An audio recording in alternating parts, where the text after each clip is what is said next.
अस्सलाम वालेकुम व्यूअर्स।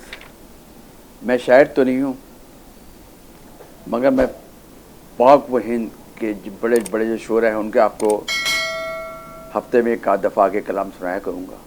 मैं शायर तो नहीं, तो मैं शायर तो नहीं हूँ, मगर अच्छे अच्छे शोरा के कलाम जरूर सुनाऊँगा आपको।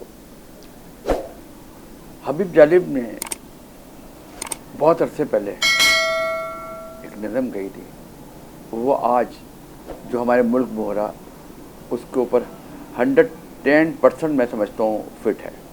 तो आइए, आप सबकी नज़र है। ए चाँद यहाँ ना निकला कर, ए चाँद यहाँ ना निकला कर, बेनाम से सपने देखा कर।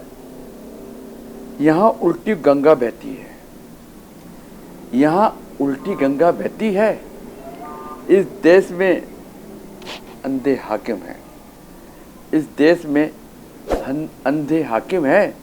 ना डरते हैं ना नादिम है, ना डरते हैं ना नादिम है, ना लोगों के वो खादिम हैं। इस देश में गुर्दे बिकते हैं, इस देश में गुर्दे बिकते हैं। कुछ लोग हैं आलीशान बहुत, कुछ लोग हैं आलीशान बहुत, और कुछ का मकसद रोटी है। वो कहते हैं सब अच्छा है, मगरिब का राज ही सच्चा है। ये देश है अंधे लोगों का, ये देश है अंधे लोगों का। ए चाँद यहाँ ना निकला कर। Thank you.